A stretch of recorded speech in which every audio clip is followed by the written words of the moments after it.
I love to read for the simple reason that that's my connection to the outside world.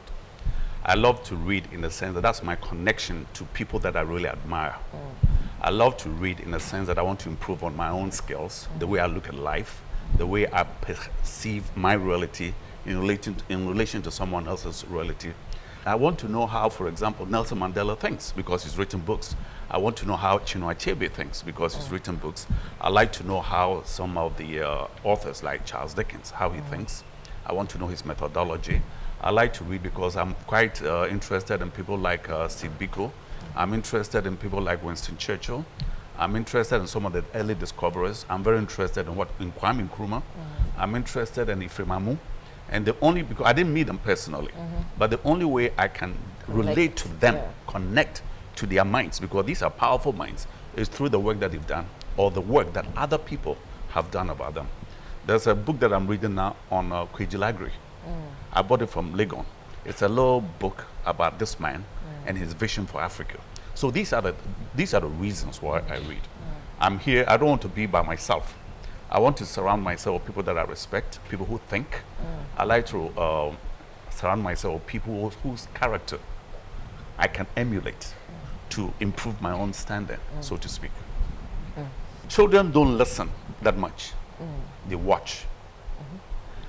You can talk all day to a kid, a child, but the information that is transmitted to them is through what they themselves observe. Now, let me give you an example.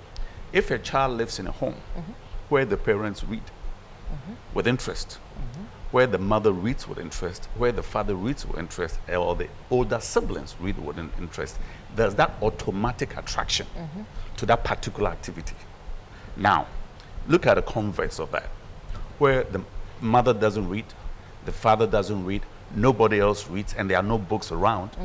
To think that a child will acquire that habit is really being short-sighted. That life doesn't work like that. So if our children are not reading, it's because we ourselves are not reading. And I'll give you another example.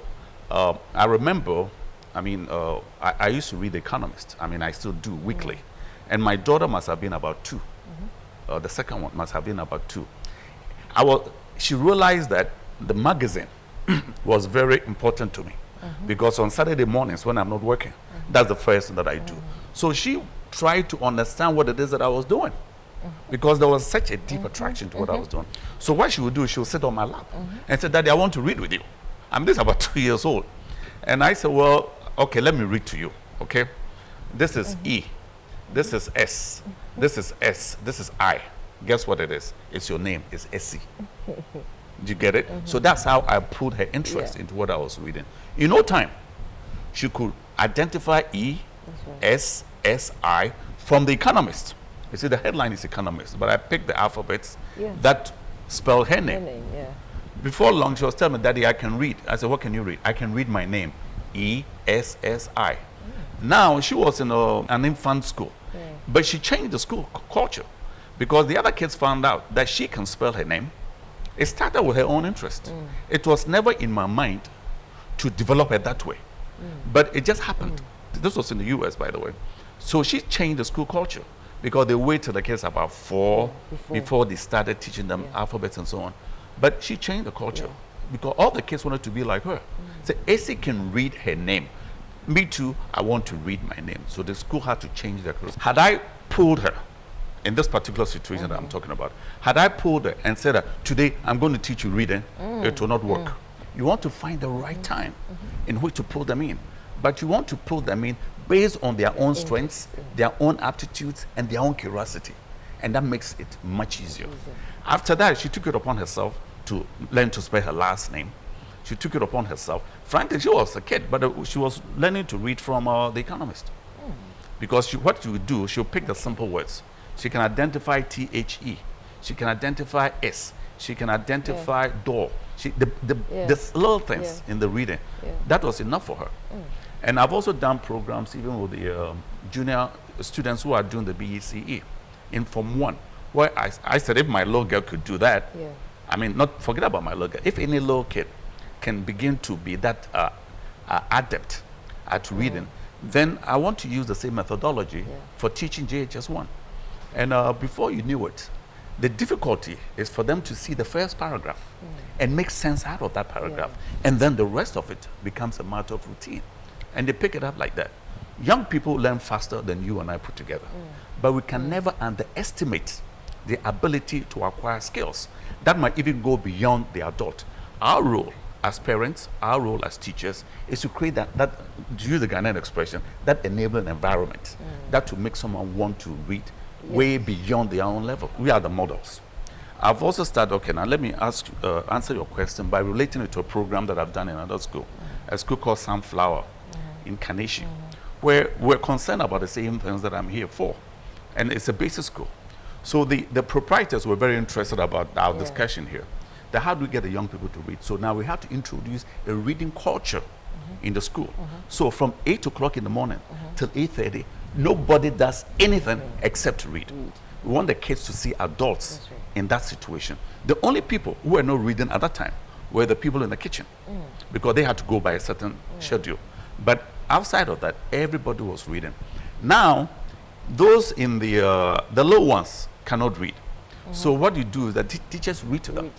But when it came to KG1 and KG2, that was the beginning of introducing some of the very basic words with pictures, relating the names to the pictures and that sort of thing. Before you knew it, the interest has been generated because it started from scratch. It started based on their own curiosities. It started based on the modeling that the teachers themselves were exhibiting on a day-to-day basis. But it's not something that you read today and you stop tomorrow. This was a culture every day from 8:30, 8 o'clock to 8:30. If you learn the wrong habits, it's impossible to break. But when you learn the right habits at the beginning, equally impossible to break. So it depends on what habits we develop.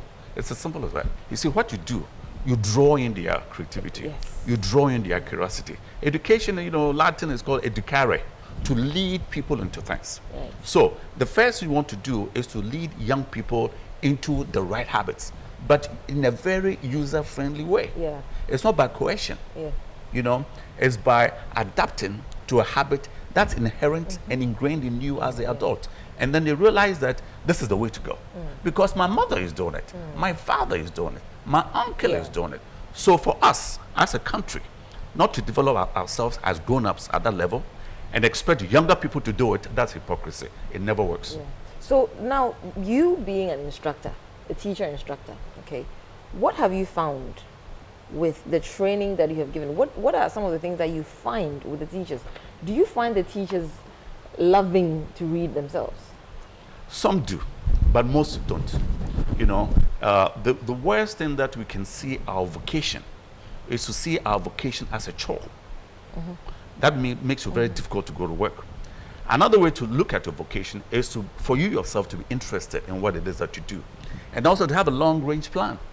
That here I am as a professional teacher, and these are the things that I have to do on a day-to-day basis, on a week-to-week basis, on a month-to-month basis, to develop myself into the future. Everybody stands to improvement in their skills. It doesn't matter what it is you are. You can be a lawyer, you can be a doctor, you can be a parent, you can be a teacher.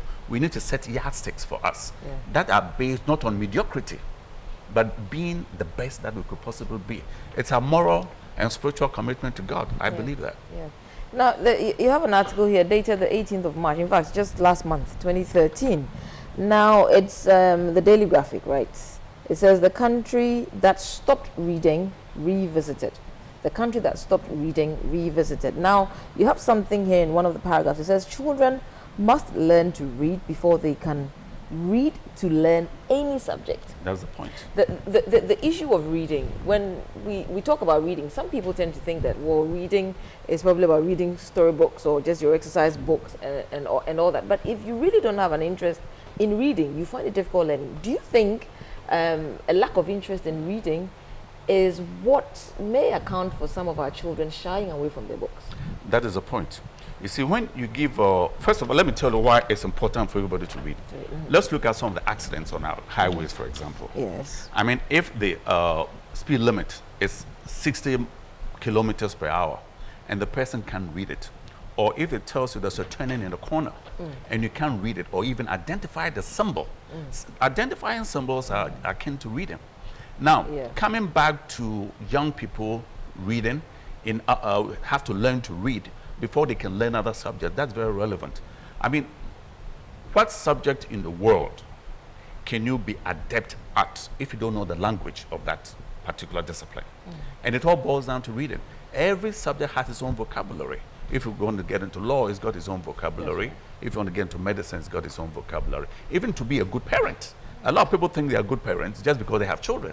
There are ways in which you can be a superior parent. And all of that borders on reading, in the sense that we might probably want to emulate particular people who have raised particular kinds of children and realize how did they do it. If you're lucky, they've outlined exactly the principles that that had made them successful with their children.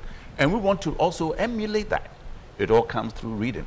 If now you want to take medication, for example, you can go on the internet and read about it to see the side effects. That's right. You know, otherwise we are all being illiterate. And to be illiterate means that we are not being conscientious enough in terms of what we are doing and what we should be doing. So reading is key. We can't perform in any society without being reading. And frankly, the course of our underdevelopment is based on illiteracy. You must be interested in something. That is key. I read because I told you I'm interested in how others think. Others might read because they want to know how to prepare the best soup. Others might read because they want to know how to sew. Others might read because they want to learn the how do you call it, the science on the streets and so on. But the important thing is to begin to identify exactly what it is that you are interested in and pick the materials around your own interest and develop an interest there. Some would like to read about electronics. I don't want to read about electronics. It would be impossible to get me to read about electronics because that's not my interest. So you can't force it. You can't force it. But every human being needs to identify a certain passion, an area of interest, and then zero in on that and find all the exuberant materials that can support you in that particular vocation. We all have that responsibility. So, and then the other thing is that a lot of people teaching young people, for example, it's very important that they learn to concentrate. For example, when I teach young people, one of the key things that I need to get them to acquire is something that's almost meditative, but it's concentration. You have to learn to concentrate for at least 10 minutes to start. Then we're going to read 1, 2, 3 paragraphs, and we're going to take 10 minutes to do that. Having done that, I said, now we can discuss it. Having done that, I said, look, we're going to read the next few paragraphs. We're going to take 15 minutes to do that for, let's say, about a week. Come the next week, we're going to read this particular story, and we're going to take 30 minutes to do it, step by step, what they call scaffolding, step by step. After that, then you realize that now, having concentrated and learn how to concentrate for 30 minutes, you can now extend it to 45 minutes. You can now extend it for an hour. Now I can read a whole day, but it takes practice. But the important thing is that we have to start them young to begin to see the value. That, people are not stupid, Young people will read and continue reading because they see the value in it. But the value in it in a mature setting is where you can now invite them in to share some of their own discoveries, because that's what reading is all about. Once you develop that confidence in a child, they don't need you anymore because they realize the value of what you're doing through exhibition, by showing you and so on. But we have to be very positive about these things and enjoy their successes. There's nothing more invigorating to young people than being recognized for the fantastic things that we're doing. At that point, the discipline is over. Because now, you say, do this because that's what I asked you to do. All that is passé. You don't do that anymore. We need to develop our human relations to a point where it becomes a matter of habit. A key element in understanding one another, because that's the virtue on which communication is based. Human beings have to learn to communicate to each other through respect. And the earlier we teach that in the young people, the better of the society that you can have. I worry about Ghana in the sense that our focus is wrong in many places, especially from the top. What Kwejil Agre said, there are good habits and there are bad habits. But what we did was that we learned the wrong habits of the white people. However, we did not learn their good habits, that they get things done. Yes, the discipline. They have a certain discipline. He said, why learn the bad habits and not learn the good habits? That's right. And then he introduced the piano keys. That you can't play the all white keys and you can't play all the black keys. You have to relate the two together. Yes. So that is the essence of it. And that's why we need to know, we can always go into our past and look at our great leaders. What did they do? We all have in this culture now to begin to go back, look at our leaders, what made them great, and begin to foster those kinds of the subtleties in our own lives and to transform this country. You know, look at the BEC scores. 50% of our Ghanaian youngsters, they fail. Why do they fail? Because they can't read. I've done teacher preparation, teacher education courses, for example, and you'll be surprised the number of adults who can read. They stumble on the words. If a person cannot read with any fluency, there's no understanding. The understanding comes with fluency because you are consistent in covering that terrain. But if it's jerky, then the understanding is jerky. That's another one way to look at it. Or even some of the university students that I've taught. I mean, if you bring them up to the front to read, it becomes a hassle because they haven't acquired those habits in the beginning. So really, for us in this country, knowing that half of that population... You're talking about university students? Yes, that too. You know, we have a huge problem on our hands because we cannot remove development from reading. We will forever stay underdeveloped if our own psyche, our own intellectual abilities are not developed. Those two go together. If you look at a country like Finland, my goodness, you'll be surprised the focus. The Finnish model, you'll be surprised the focus that they place on education. They select their best minds into the education. You know, we don't have to start anything new. We have to go back we have to the what blueprints, don't we? Thank you for that word. We have the blueprint and we have to begin to make use of it. He started with the mass education. And I remember when I was growing up, there were these blue vans that went from one vicinity to the other. You probably were too young then, right? Where they were teaching adult literacy, and they would do that through film made by Ghana, Ghana Film Unit. They would do that through animations. They would do those things through the speaking word and so on. All of that to have people to begin to see that education never stops. So that was the idea. Education was so important to him because he himself realized that to look at developing Ghana and to look at developing Africa, education was key. So it was so important to him. I mean, education is not that important to anybody that I see after that. It's all what I can get. And that's the reality of it. You know, so we are missing out. If we don't focus on education for the young people at least, then we are shunning our responsibilities as adults. And I use the word, if we do that, then we are hypocrites. We cannot tell young people to do things that we ourselves are not interested in doing, don't intend to do, and won't do. You know, that is, if you look at the definition of hypocrisy, that's what it is. Well, I teach a lot. I teach leadership seminars for university students. I teach English literature in IGCSE, the Cambridge exams. And I also teach teachers and teaching methodologies and that sort of thing. And I also write, you know, I gave you a copy of my book. Yes, there are a few books that I'm writing, about 6 of them in the pipeline. So I'm quite busy doing those things, and that's my interest. Reading is at the center of all this. I cannot do without it. I mean, how do you write a column every week without reading? You know, and also how, the other thing too is that I always try to bring in the current research findings in cognitive development. And so on base of that I do my workshops for teachers. So when you say, cognitive, so you talk, when you talk about cognitive development, are you talking about foundational, as in or at every level? It starts the foundational, but then we have to, as teachers, we have to begin to understand how the foundations themselves work. And there are all kinds of research, new things that are coming out. And a place where I really pick a lot of materials as well, the Harvard Graduate School of Education, because they are tops, and MIT. They are always interested in how people learn. It never stops. So what I've done is I've developed relationships with those who are really interested in what it is that I do. And there are always the connections because they pass on to me some of the new findings. You know, many times if you don't make it your point to find out, you think you are self-sufficient. We are not. There are new things happening all the time. And we have to let our feelers out so that we can see what it is that works, what doesn't work, and how we ourselves can improve ourselves. And that is key. And these days with the internet, there's no excuse. That's right. The information is everywhere. That's right. So the other thing I'm advocating, for example, even I mean, look at graduate unemployment and the lack of proficiency in the graduates that we turn out, because the methodology is wrong. People go to listen to lectures. What do you learn listening to lectures? Whatever you want to listen to a lecture, you can have a better lecture on the YouTube. You can have a better lecture on the same topic on the internet. So that now when you come in, it's not a matter of listening, speaking and listening anymore. It's a matter of applying. That is what is missing in this culture. Applying what we've learned.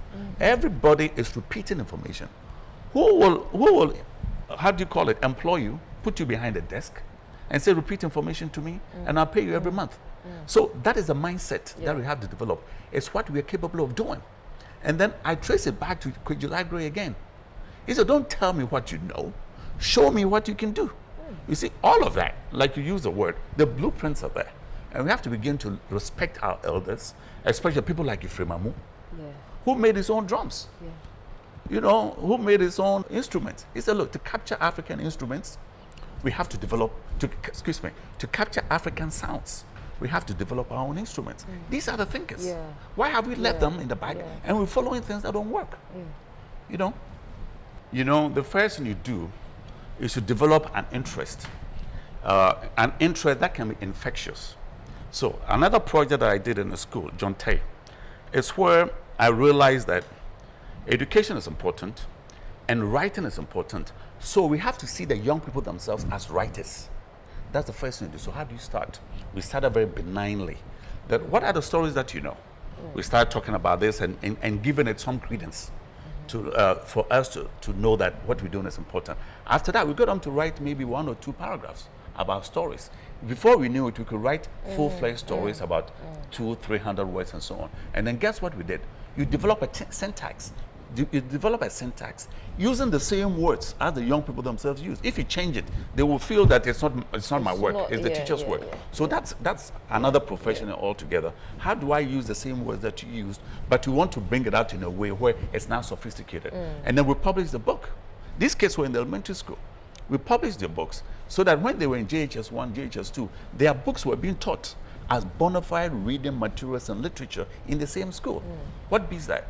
So they are not now talking, they are doers. They see themselves as writers. You know, the thing is that for you to begin to appreciate Chinua Achebe, for you to really appreciate Charles Dickens, you have to put yourself in a position where you are at par with them in some way. And then realize that that's how I did mine, that's how he did his. That's the difference between us, and I can aspire to that or even greater than that. It's all in the psychology and the way that we raise them. And for me, I've taught in many cultures. Ghanaian young people are some of the brightest that I've ever taught. But it hurts that we are not helping them to go beyond what they are into greater heights, because nobody seems to care. There are only a few people who do, but the bulk of the society, we are doing such a disservice to the young people. It hurts. I develop sleepless nights about these things because I can see the potential. Because you see sometimes talent's going to waste. Of course. Look at the kids on the streets. Tell them there are no talents out there. My goodness. God developed a talent in everybody. I mean, if we have to come to that. The mind is something else, huh? If we only knew what the mind is capable of doing, we will not allow these kids to be roaming the streets, fighting the traffic on a day-to-day basis. It's sad. It's sad. And it's sadder for Ghana because Africa looks up to Ghana. Ghana was independent in 1957. Before that, we had a leader who himself was educated, had gone to the US, had seen exactly how black people are treated in particular places. He said, look, we have no excuse. We have a continent, and we can develop it at par with everybody else. I mean, when he was talking about these things, China was no different from Ghana, or Ghana is small. China was no different from Africa. But see the strides that the Chinese have made. Okay, now what I mean, you see, I was relating Ghana to Africa. Ghana is a leader in the sense that the elements of freedom were introduced from Ghana. Remember that from Algeria all the way to South Africa, they used to come to Nkrumah for advice. To Ghana at the Flagstaff House. Oh, the Flagstaff House isn't what it used to be, you know. That was the epitome of what freedom was all about. Ghana established that. Ghana established the element of independence for the whole country. Now, where we've gone from there, it's our own problem. But the foundation Yeah. was set up. Now it's up to us to move on in that regard. The other thing is that, I mean, I've been to places in Africa like, I was on a visit to Conakry, for example. I drove to the Futajallo Mountains because they were building some dams and back. You see little schools there that have sprouted out, and some of them are named after Kofi Annan. Where is he from? Ghana. Some of them are named after Kwame Nkrumah. Where is he from? They named their schools after Ghanaians before they began to name schools after Sekou Touré. What does that tell you? You know, if you look at Nkrumah, I don't know if you probably are too young for this. Nkrumah has a book called the Rhodesian Crisis, where you want to see what the beginnings of freedom and how Africans can attain it. I don't see why there's no course in our tertiary institutions that identifies our leaders, the things that made them great. Forget about their weaknesses, the things that make them great, and how we can emulate that. That is our core responsibility in terms of raising our young people. We can never lose hope. The day we lose hope is when we are dead. Now, I've done training in the villages, all the way up to the Mampusi area and regions, and when you see the status of teachers, it makes you weep. The kinds of shoes they wear, the kinds of clothes, the lack of amenities and that sort of thing. And then here we are in Accra, paying these ridiculous sums of money to a few selected people. Now, I went to one of the schools and I was looking for one of their key teachers. He had left. I said, why? He said, I want to get into politics. Because if I stay here, I'll be poor the rest of my life. That is exactly the message that is being thrown across the young people in this country. And it has to stop. If you're a civil servant, you are there to serve. You're not there to enrich yourself. No. If you want to enrich yourself, do what other people do. Get into your own private business. But to use the government coffers for that, I think is the greater disservice that we can do for this country. And everybody's watching. From the taxi drivers, everybody's watching. And everybody's talking about it. It's time for a healing. It's time for a social transformation. And for this country, because it's a great one. But we cannot reduce it to mediocrity. It's been going on for too long. We have to stop it. Look at public transport. You can be a minister in any European country to go to work. You can be the mayor. You are in the public transportation system, so that if it stinks, you can smell it. That's right. If it's slow, you'll be late yourself. Right. But where we've set some people apart, that you guys have the benefit of everything else and be irresponsible accordingly, we're on the wrong track. We all have to begin to see poverty so that we can get out of it together. Look, if I were to tell you some of the toilet facilities, the nature of the abhorrent toilet facilities I've seen in these regions, you won't believe it. I've seen class 1 kids running to go to the toilet, and I've been there myself because I went there to use it, where it's heaped to the brim. These class 1 kids go, they take off their pants and they sit in it. You know, and they don't have any paper. I mean, this is the nature of the country that we have. But the MPs who are collecting all that money should now put that money where they came from, because they promised that elect me, and these are the things that I'm going to do for you. But as soon as they leave, they forget.